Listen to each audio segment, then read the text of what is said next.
Bonjour et bienvenue sur le podcast de Plume de Doctorant. Le podcast dédié à l'actualité de la recherche autour des guerres mondiales. Je suis Guillaume Hiverneau. Je suis Charlotte Barnabé. Alors que l'historiographie de ces périodes est déjà abondante et que les livres les concernant inondent régulièrement les rayons de librairie, quels sont les travaux les plus récents et quels débats animent la recherche ? C'est ce à quoi nous essayons de répondre en rencontrant les chercheuses et chercheurs qui travaillent sur les guerres mondiales. Bonjour à toutes et à tous et bienvenue dans Plume de Doctorant. Aujourd'hui, nous avons le plaisir d'accueillir Dimitri Chavarroch pour nous parler Première Guerre mondiale et notamment d'un ouvrage intitulé Corps à corps, le combat rapproché pendant la Première Guerre mondiale, paru à l'automne dernier chez Passé Composé avec le soutien du ministère des Armées. Dimitri Chavarroch, bonjour. Alors vous êtes professeur d'histoire-géographie, vous êtes historien et vous avez soutenu en 2021 une thèse en histoire contemporaine sous la direction d'Alia Aglan et de Nicolas Offenstadt, intitulée L'extraordinaire de la guerre, le combat rapproché et le corps à corps sur le front de l'Ouest pendant la Première Guerre mondiale, à l'université de Paris 1 Panthéon-Sorbonne. Vos recherches s'orientent donc plutôt vers l'histoire sociale de la guerre, de ses acteurs, de leurs pratiques, et donc nous allons parler de ce livre qui est finalement issu de votre thèse. Alors pour rentrer dans le sujet, il nous faudrait tout d'abord une définition contextualisée de ce qu'est le combat rapproché. Je suis parti dans mes recherches, je suis parti du corps à corps, moi. Et peut-être on va partir de là, ça va être plus simple.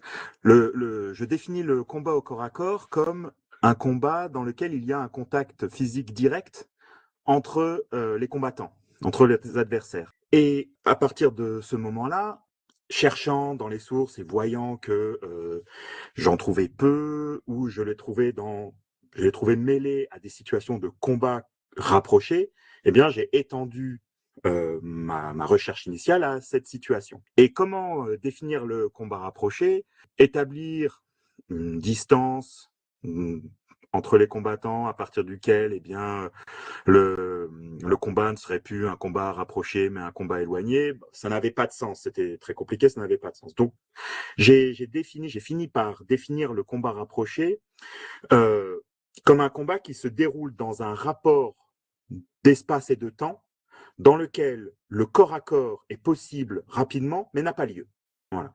Et c'est un combat où les différents adversaires ont conscience de porter un coup, de porter atteinte à l'adversaire, sans qu'ils ne les voient directement. Ils savent pertinemment qu'ils sont en train d'affronter un ou plusieurs adversaires, sans en connaître la force, sans en connaître l'état forcément, sans les voir forcément. Un groupe qui se situe dans les tranchées, combattant un groupe dans les abris, n'a aucune idée de l'état de force, le adversaire qu'il affronte, et je le définis là comme un combat rapproché. Voilà, c'est un combat où le corps à corps est possible dans un rapport d'espace et de temps court et rapide, mais qui n'a pas lieu. Voilà. Alors pour retrouver ce corps à corps, vous avez quand même compulsé un certain nombre d'archives variées, des archives conservées au service historique de la défense, des témoignages écrits, publiés ou non, et on se rend compte à vous lire qu'il n'est pas toujours simple d'ailleurs dans ces archives de faire ressortir justement cette réalité du corps à corps, mais vous y arrivez. Et est-ce que déjà vous pourriez nous dire deux mots de ces différentes archives que vous avez pu trouver ? Oui. Concernant les témoignages, j'ai pris de façon aléatoire 182 témoignages de tête. Ça faisait 202 récits, parce qu'il y a des témoignages qui sont dans plusieurs récits. Et j'ai pris, ça c'est pour les témoignages de combattants, et pour les archives militaires au SHD, j'avais plusieurs corpus. J'avais tout d'abord un corpus de coups de main, c'est-à-dire des opérations sur lesquelles on va revenir, qui sont des comptes rendus, des projets et des comptes rendus d'opérations.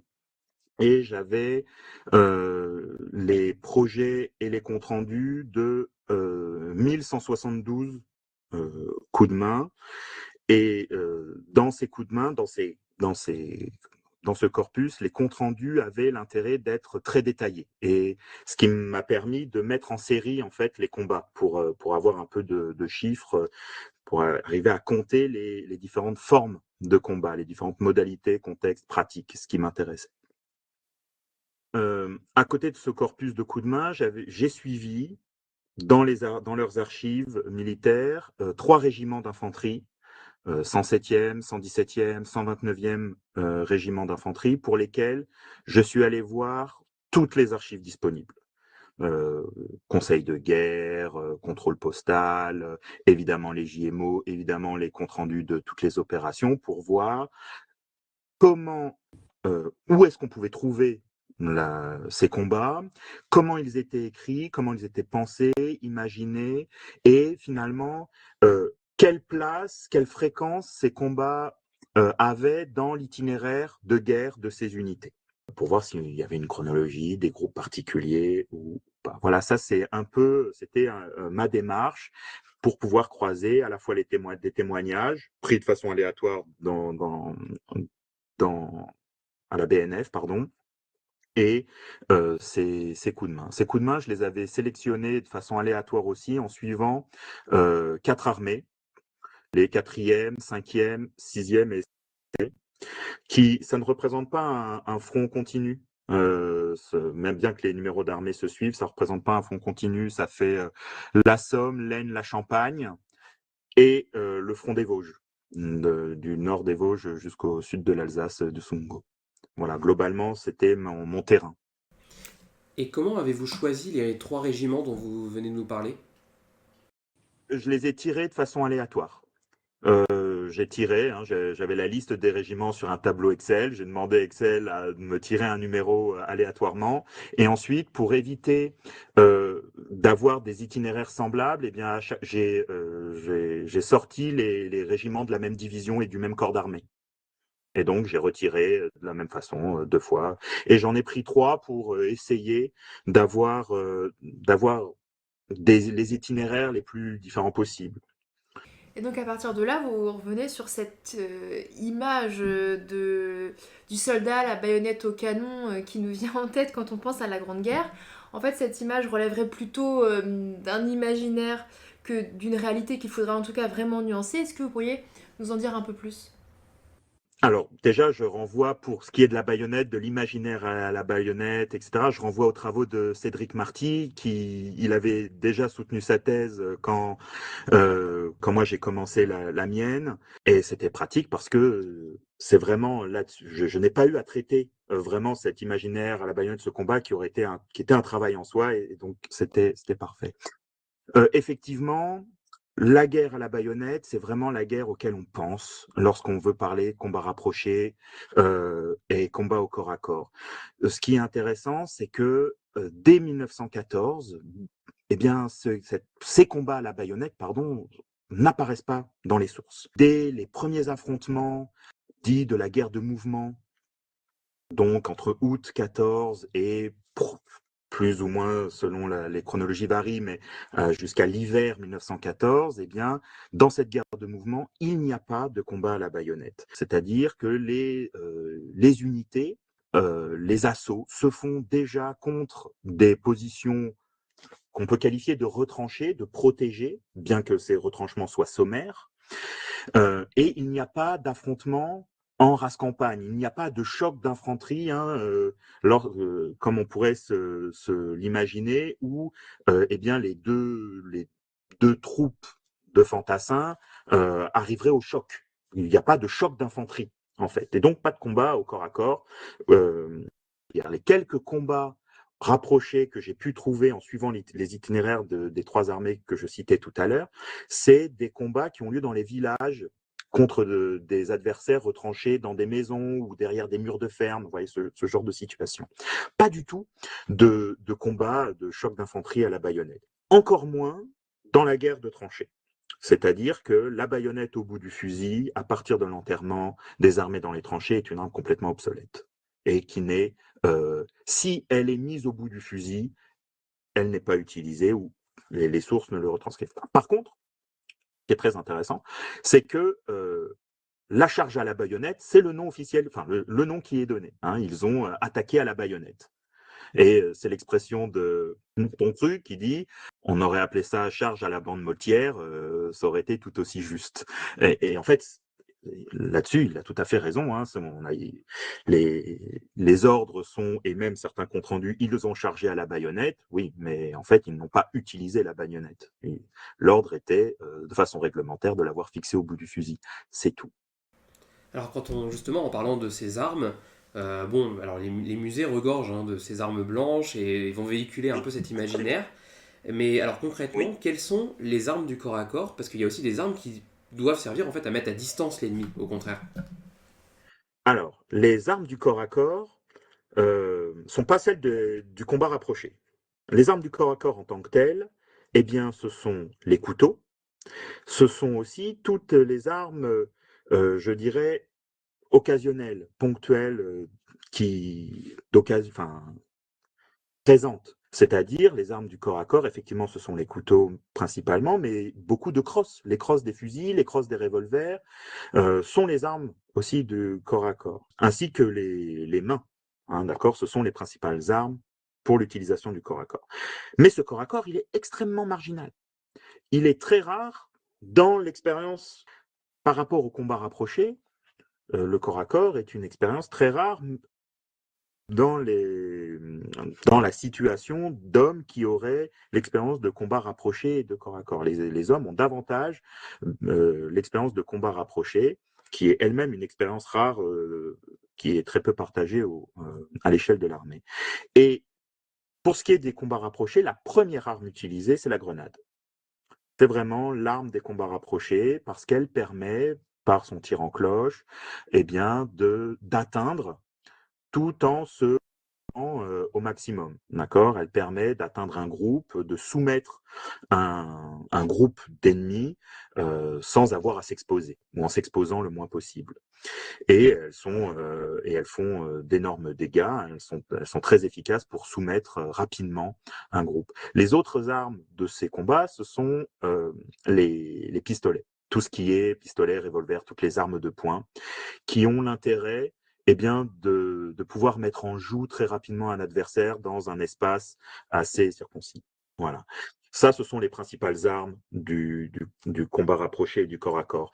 Ainsi, les armes qui sont distribuées à ces acteurs, à ceux qui ont pour mission ces combats-là, eh bien, c'est les trois armes que je viens de vous donner principalement. Grenades, hein, ils partent avec de nombreuses musettes de grenades qu'ils se partagent au sein du groupe, et les hommes sont équipés en armes de poing, revolver et pistolet, et en couteau. Les couteaux sont massivement distribués. Ils sont massivement distribués aux troupes de nettoyeurs, aux troupes chargées des coups de main.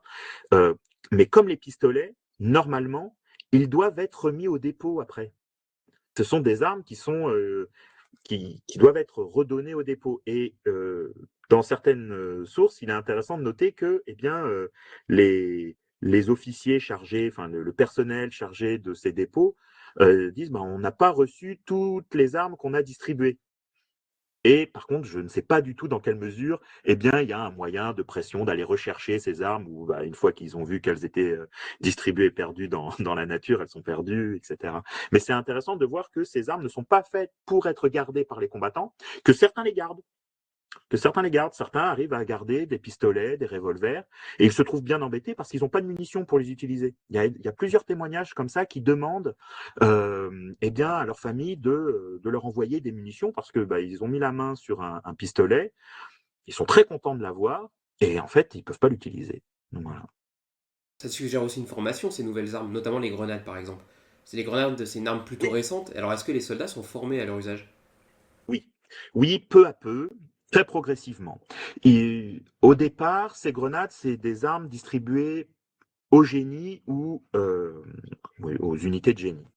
À partir de la fin de 1915-1916, eh bien, des groupes les hommes sont formés à leur emploi à l'arrière pendant les temps de repos. Et cette formation, elle est très inégale. C'est-à-dire que les hommes sont soit formés par des membres du génie qui savent les employer, soit elles sont formées par leurs officiers qui ont été formés à l'utiliser. C'est le principe du ruissellement de l'information et de la connaissance hein, dans l'armée française, c'est on forme les officiers qui vont former leurs hommes. Le problème, c'est qu'ils n'ont pas toujours les moyens de former leurs hommes. C'est-à-dire qu'on forme les gens au maniement de la grenade en 1915-1916 surtout, à partir de ce qu'ils ont, c'est-à-dire de pierres ou de grenades d'entraînement.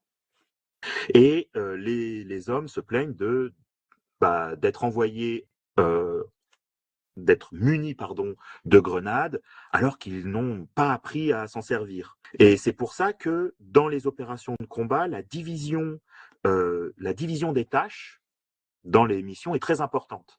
C'est-à-dire que pour certains groupes de combat qui vont être envoyés comme grenadiers, avant que les groupes de grenadiers soient structurés officiellement, etc., eh bien, ils vont prendre des places de ce qu'on appelle de pourvoyeurs, pour pourvoir ceux qui savent lancer en grenade. D'accord. Donc, et ce sont toujours des combats de groupe, des combats d'équipe. D'accord, hein, tout simplement parce que pour pouvoir être efficace à lancer des grenades, faut pas avoir les musettes de grenades sur les épaules. Vous êtes beaucoup moins efficace, vous allez beaucoup moins vite, etc. Petit à petit, des unités de grenadiers sont mises en place à partir de 1916. Ce sont des unités spécialisées de cette arme et eux sont spécifiquement entraînés au maniement de toutes les grenades disponibles, c'est-à-dire les grenades incendiaires, les grenades qui peuvent être mises sur les fusils, ce qu'on appelle les grenades Vivien-Besser, VB, des grenades suffocantes, etc. Eux ont une véritable formation du maniement de la grenade en 1916. À partir de fin 17, début 18, Pétain décide que cette spécialisation de l'armée est néfaste à la force générale de l'armée et décide de supprimer cette spécialisation et que tous les hommes, tous les voltigeurs doivent être des voltigeurs grenadiers, donc doivent être entraînés à la grenade. Et là revient le même problème, il faut du temps et les moyens pour le faire, et ce temps et ces moyens, il est pris lorsque les hommes sont au cantonnement et il se résume à lancer des grenades, à être capable de lancer des grenades et donc souvent des grenades d'entraînement ou des pierres à une certaine distance. Voilà. Et l'entraînement, dès 1916, pour ces grenadiers, il est ce que je disais tout à l'heure, c'est-à-dire il est certes dans le maniement de la grenade, mais surtout a une habitude à agir au sein du groupe de grenadiers pour le combat. C'est-à-dire à pouvoir être en mesure de prendre le rôle de pourvoyeur, de savoir amorcer les grenades rapidement, et si ce sont des grenades qui n'explosent pas directement, etc., etc. Alors vous avez commencé à y répondre, mais effectivement quand on parle de ces combats rapprochés, il y a des groupes qui se spécialisent, donc vous avez parlé des grenadiers. Je pense que pour nos auditeurs et auditrices, il faudrait aussi définir d'autres termes, par exemple ceux des nettoyeurs de tranchées, et les nettoyeurs de tranchées et les corps francs. Alors, on va commencer par la figure peut-être celle qui a fait le plus fantasmer, la figure du nettoyeur. Le nettoyeur de tranchées, qu'est-ce que c'est? C'est une mission, le nettoyage de tranchées. Le nettoyage des tranchées consiste à partir de l'année 1915, lorsque l'objectif des offensives n'est plus de prendre la première tranchée et d'avancer petit à petit comme ça. Mais à partir du moment où les objectifs des offensives sont des lieux euh, en arrière des tranchées, dont le but est de percer les positions adverses, et donc d'avoir comme objectif un village ou une troisième ligne, etc. C'est une mission qui a pour but de protéger les vagues d'assaut. C'est-à-dire que la vague d'assaut s'élance, doit aller le plus loin possible, et elle n'a pas comme but, comme mission, comme rôle, de s'arrêter dans les tranchées qu'elle dépasse et de combattre les adversaires. Elle doit avancer le plus rapidement, le plus vite possible. Parce que normalement, euh, il n'y a plus personne dans les tranchées dépassées. Elles sont censées, ces tranchées, être complètement détruites par l'artillerie et les défenseurs doivent être complètement déjà battus hors de combat. Ce qui n'est pas le cas. Ce qui n'est pas le cas. Donc ces nettoyeurs de tranchées ont comme rôle, comme mission, de parcourir les tranchées dépassées par les vagues d'assaut pour y déloger les éventuels défenseurs encore en état de combattre, et les rendre hors de combat, c'est-à-dire les tuer s'ils résistent, les capturer s'ils se rendent, et passer rapidement bien aux autres poches de résistance. Voilà. C'est donc une mission. Ce n'est pas attribué à des groupes spécifiques. La mission de nettoyage est attribuée aux unités, à des éléments des régiments, désignés pour l'offensive. Et ce n'est pas parce qu'une unité et a pour rôle, a pour mission le nettoyage des tranchées à un moment donné, qu'elle le sera ensuite, qu'elle sera toujours attribuée comme nettoyeur, etc. C'est vraiment une mission pour une offensive particulière. Voilà, ça c'est les nettoyeurs de tranchées.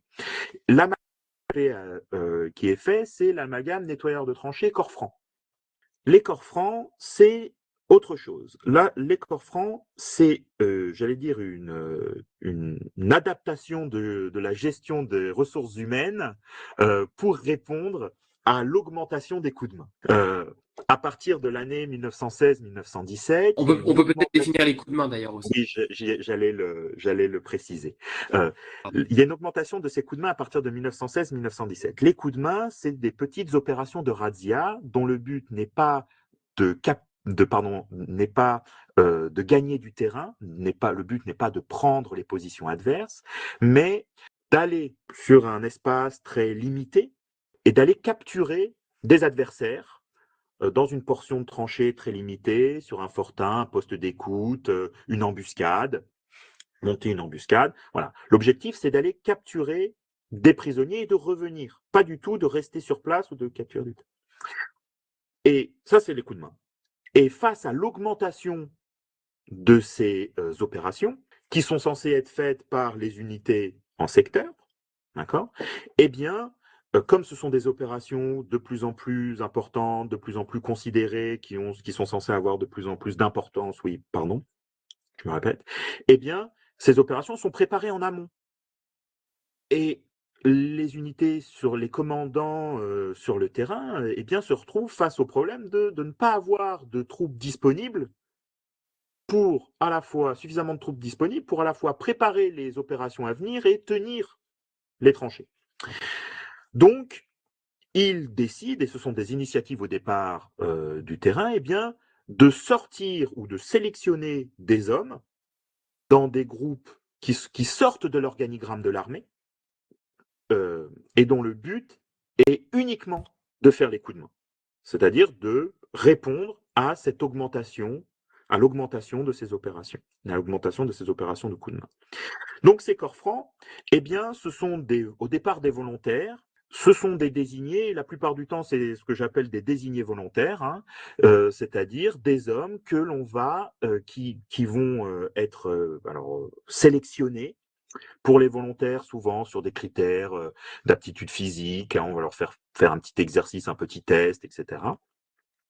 Et qui vont vivre en dehors de leurs camarades.